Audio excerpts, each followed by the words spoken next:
안녕하세요. 대단히 반갑습니다. 그림난 잔영TV 이종수입니다. 이번 시간은 1476번째 시간으로 어린 시절이라는 글을 읽어드리겠습니다. 어린 시절. 어린이가 어른이 되는 과정의 많은 세월이 흐르다 보면 어린 시절의 기억은 마치 오래되어 낡은 사진처럼 모든 것이 조금은 희미하고 불투명하지만 그 중에서도 비교적 또렷하게 남아있는 몇 가지 기억들이 있다. 이상하게도 이런 기억들은 세월이 지나가도 아주 가끔 더 또렷하게 떠오를 뿐 아니라 때로는 아련한 추억처럼 그리움이 느껴지기도 한다. 물론 너무 많은 세월이 흘렀기에 너의 기억은 분명히 나도 인지 못하는 사이에 윤색되고 보정되었음이 틀림없을 것이다. 오늘 하려는 나의 이야기는 어쩌면 그런 오래된 어린 시절 기억 속의 왜곡이거나 꿈과 환상이 뒤섞인 이야기일지도 모른다. 그처럼 분명 나의 어린 시절 기억은 낭만과 고저넉한 시골밤, 유령, 도깨비불, 그리고 종종 말도 안 되는 미스터리들로 가득 차 있었다. 비교적 기억 속에 또렷한 어린 시절의 소풍 물놀이 사진 맨 왼쪽 아이가 나다 가운데가 그 당시 내 눈에 세상에서 가장 날씬하고 예쁜 선생님이라고 기억하고 있는 선생님이다. 물론 안 예쁘신 건 아니지만 세상에서 가장 날씬과는 거리가 먼 지금 보면 살짝 복스러우시다. 이처럼 어린 시절의 시선과 인지라는 것을 세월이 흘러 명확한 사진으로 다시 보면 또 다른 것 같다. 나는 거의 부산에서 자랐지만 할아버지 댁이 경상북도 포항 주변의 바닷가에서 좀 떨어진 산골이다. 초등학교 무렵의 방학이면 거의 한 달 가까이 시골에 가 있곤 했는데 그래서 그런지 어린 시절 그 시골에 대한 추억이 많은 편이다. 아래의 이야기들은 어린 시절 기억을 더듬으며 좀 더 재미있으라고 대화 같은 경우에는 조금 양념을 가미해 보았다. 도깨비불. 그래, 그날 아버지가 장에서 소를 못 팔았지. 대신에 장터에서 할배들하고 막걸리 한 주전자 노나 마시는 바람에 해가 졌지. 어둑어둑한 밤에야 못 파는 소에다 나를 떼우고 아버지는 잼에 알딸딸해서 밤길을 걸어서 산길을 넘어오는데 모깃불을 피워놓고 둘러앉은 우리가 자기 이야기에 집중하는 걸 보면서 살짝 뜸을 들이시던 분은 우리가 자영이라 부르던 외사촌 누나의 남편이었다. 사촌 누나라 해도 내 또래가 아닌 어머니보다 나이가 비슷하거나 조금 적거나 했던 걸로 기억한다. 외할머니가 첫째로 외삼촌을 낳고 딸을 6명 내리 낳았는데 외삼촌이 3대 독자다 보니 17살에 장가를 갔다. 그러다 보니 막내 이모는 확률로는 조카인 큰 사촌 누나가 업어서 키웠다는 농을 자주 듣는다. 아주 옛날이라 시어머니와 며느리가 앞서거니 뒤서거니 같이 임신도 하는 그런 시절이었더랬다. 내가 막 초등학생이 될 무렵 여름은 항상 외가 근처 바닷가에서 6명이나 되는 어머니 자매들과 또 6명이나 되는 사촌 누나들 그 가족들이 텐트를 치고 왁자하게 노는데 재미를 붙였던 시절이었다. 아이들까지 포함하면 30-40명이나 되는데 대인원인데 텐트도 10개 가까이를 치지만 그날 하룻밤에 버너에 구워 먹어치우는 고기의 양도 장난이 아니었다. 그날은 저녁을 먹고 나서는 모기를 쫓으러 모깃불을 피웠는데 이 나이 지긋한 자영이 모깃불 주위에 둘러앉은 우리를 보고 여름밤에 잘 어울리는 옛날 이야기를 꺼냈다. 갑자기 장터 쪽에서 산 너머로 커다란 불덩이가 휙 넘어오는 기라. 아버지가 휙 돌아보며 니 저거 봤나? 라고 말하는데 또 불덩이가 휙휙 한 5번 지나갔지.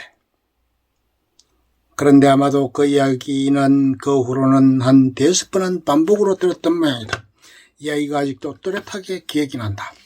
저거 도깨비 불이구마. 보지 마라. 홀린다 하고는 아버지가 말하는데 내사 그거 보는 순간부터 무서워서 몸이 덜덜 떨리더라. 하늘로 날아 안 가고 우리한테 오면 잘랐고 하는 매매 솥하고 벌벌 떠는 내 아버지가 손을 잡아주는데 아버지 손도 축축했지. 어찌 허둥지둥 소몰고 집으로 가는 도중에 그 불덩이가 휙휙하고 산을 몇 번 더 넘어가는 기라.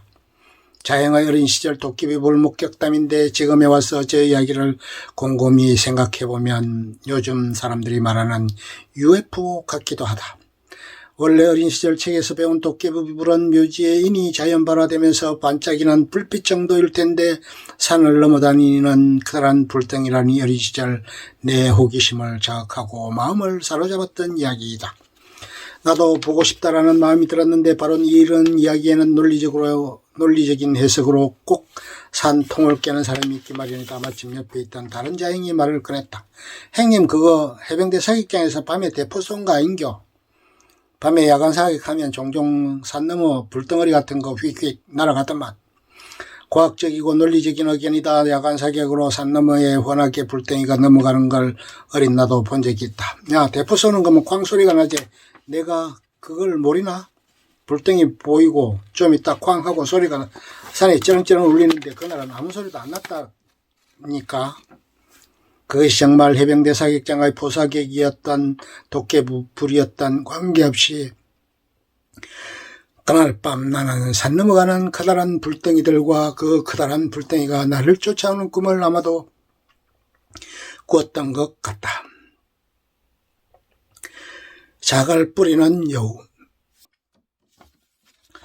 모기 때문이 아니라 이상 번식이었는지 반딧불이 너무 많이 날아들어서 온 방안이 반딧불 소굴같이 되어서 툇마루에도 모기장을 쳤던 어느 무더운 여름날,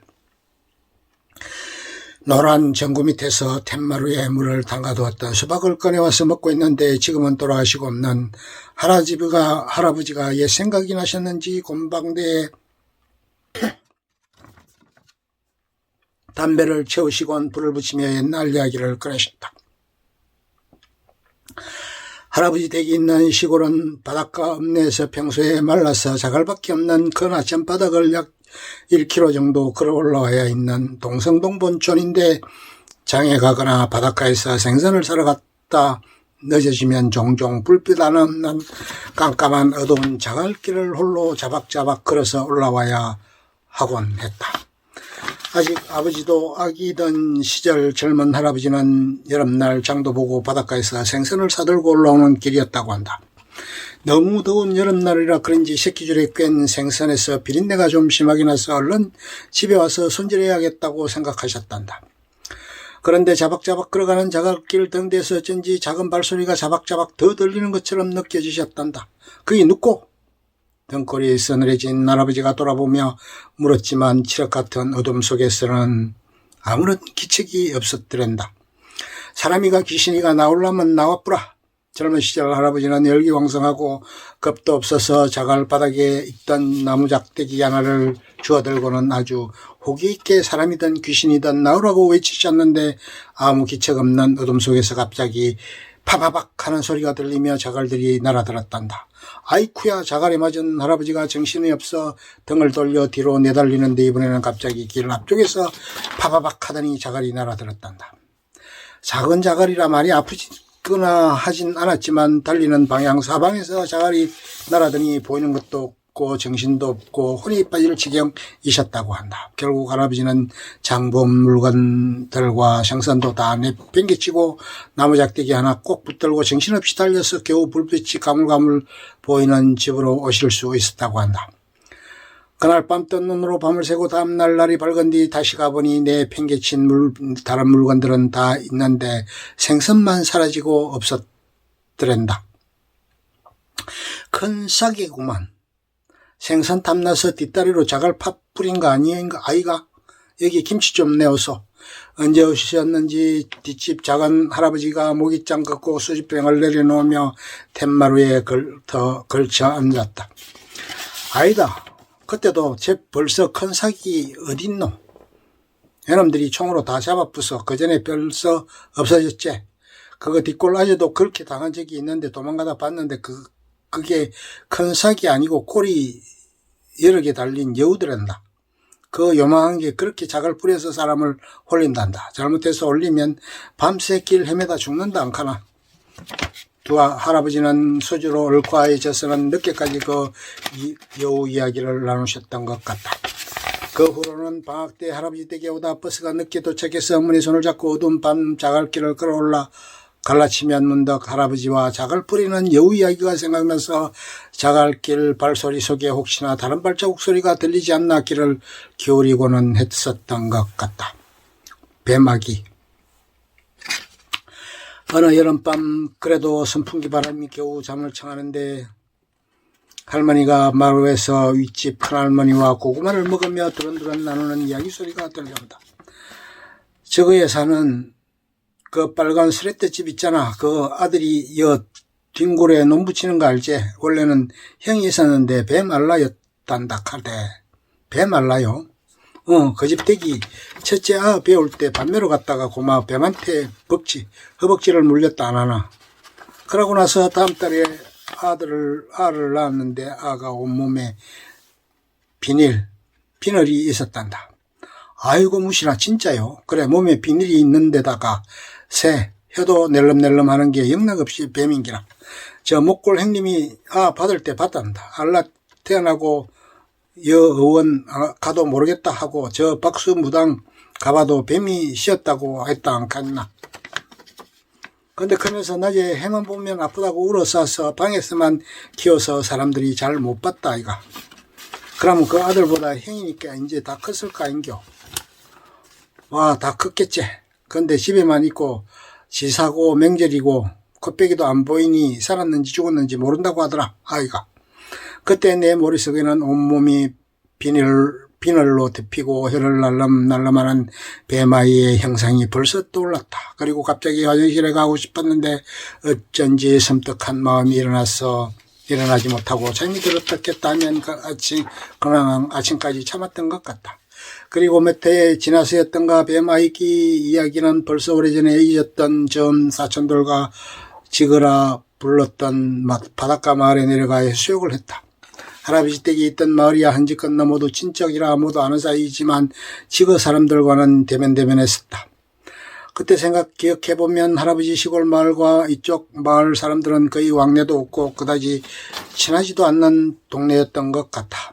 누구는 외정 때는 우리 마을이 더 잘 살았는데 해방되고 군사용 해안도로가 나고 나서 그쪽 땅값이 올라 지거 사람들이 더 부자가 돼서 그렇다고도 하고 동성동 본촌인 우리 마을과 달리 토박이 아닌 여기저기 외지인들이 모여 사는 여러 성시촌이라 그렇다고도 하는데 분명 1km도 채 되지 않는 가장 가까이 있는 마을치고는 정말 서먹한 사이의 마을이었던 걸로 기억한다. 해수욕을 마치고 사촌들과 솔밭에서 뛰어놀던 나는 문득 이상한 사람을 발견했다. 비쩍 마른 몸의 아저씨처럼 보였는데 한여름 더위에 긴팔을 입고 모자를 쓰고 얼굴에는 양봉할 때 쓰는 검은 망이 덮여져 있었다. 당시 시골에는 벌을 치는 집들이 많았기에 처음에는 별로 대수롭지 않게 여겼다.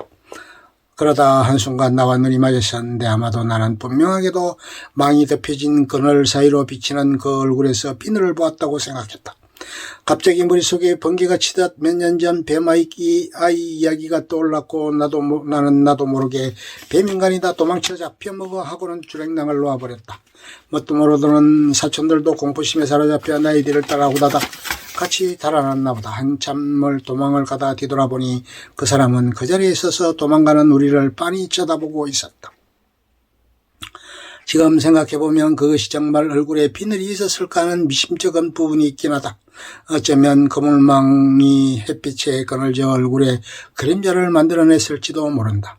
당시에도 그런 의심이 문득 마음에서 일어났던 것 같다. 그럼에도 그 후로 한참 동안은 같이 가는 어른 없이는 혼자서 지거에 내려가 볼 엄두도 내지 못했던 것 같다. 그 사람이 윗집 할머니가 이야기하던 배말라였을까 아니면 어린 내가 그저 벌치는 사람을 보고 뭔가 착각한 것일까 내 기억에는 분명하지 않지만 어린 시절 나는 뱀인간이 존재한다고 믿었던 것만은 분명하다. 끝. 좋으면 좋아요, 구독, 알림 설정 눌러주세요. 감사합니다.